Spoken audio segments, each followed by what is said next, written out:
السلام عليكم. في حوار داير من امبارح، احنا طالعين نفك الخناقه مش اكتر، واحده واحده عشان البني ادم ربنا اكرمه بالعقل. تركي آل الشيخ نزل بوست امبارح قال لك فيه هو انتوا بتعتذروا عن حاجه لم تحدث من الاساس، الفيفا اصلا رافض من يومين. طيب نرجع بقى، هو بيرد على مين؟ بيرد على احمد سالم. طب احمد سالم اعتذر في البوست، نركز كده نشوف. الفريق الاول لكره القدم سيتواجد في استاد القاهره يوم 15 ابريل وفقا لجدول مباريات الدوري. ما بيعتذرش.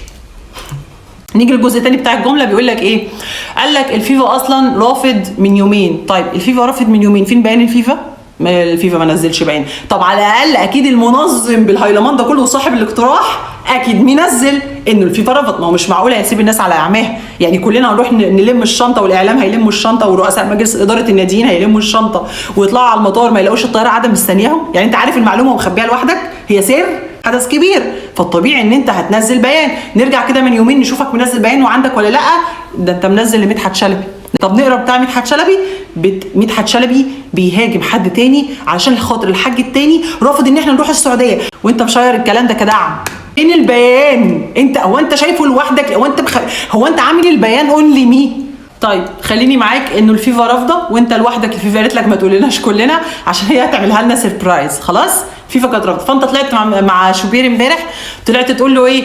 يا شوبير مجلس اداره نادي الزمالك كان مقدم خطاب ان هو موافق قبل الاهلي، تمام، وكلهم كانوا موافقين، بس الفيفا هي اللي رفضت في الاخر. وحتى اسال احمد دياب، امانه عليك بالله يا شوبير ان انت تدخل دياب بعديه. راح مدخل له دياب، الراجل سمع الكلام. شوبير احنا عارفينه بيسمع الكلام، فراح مدخل له احمد دياب في بعد المكالمه اللي بعدها.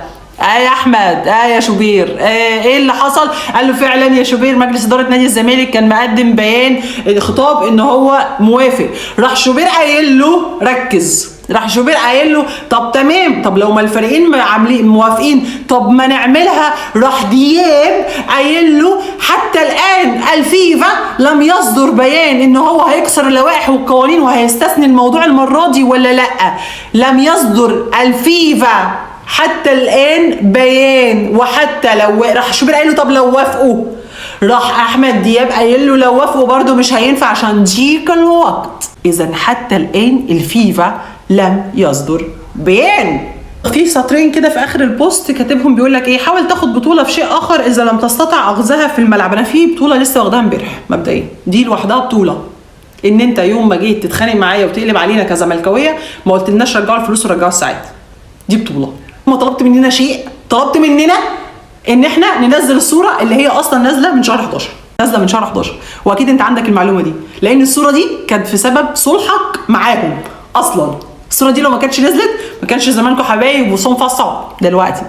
نيجي للجزء المهم بقى، هل لو نادي الزمالك كان فعليا بعت خطاب بالموافقه المبدئيه وبعد كده عمل الاجتماعات عشان يدرس رأي الجمهور ويدرس ان بعض الاعضاء موافقين زي ما قلنا في الفيديو اللي فات ان بعض الاعضاء كانت موافقه والبعض الاخر ما كانش موافق، هل لما نادي الزمالك تدارك انه جمهوره مش موافق وتدارك ان بعض الاعضاء عندهم راي صح فعلا وخد اراء جمهوره وخد اراء مجلسه وخد اراء ناديه باعضائه بدنيته ولقاهم ان الاغلبيه مش موافقين ومش راضيين عن القرار ده، هل ده يعيبه؟ ما يعيبوش في شيء.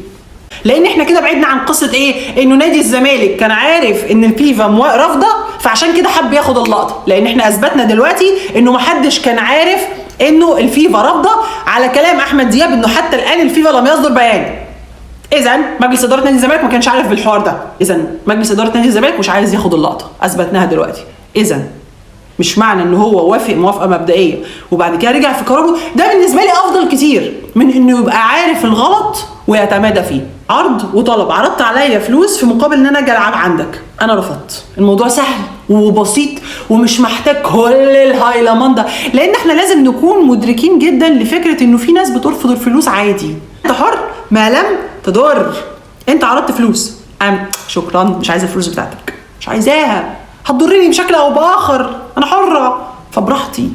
فلازم نكون متصالحين مع فكره ان مش معنى ان الفلوس مهمه عند بعض الناس وهي الاولويه عند بعض الناس وعند البعض الاخر لا، ما دام فيها جزء يا سيدي انا شايفاه من وجهه نظري اهانه فانا مش عايزاها.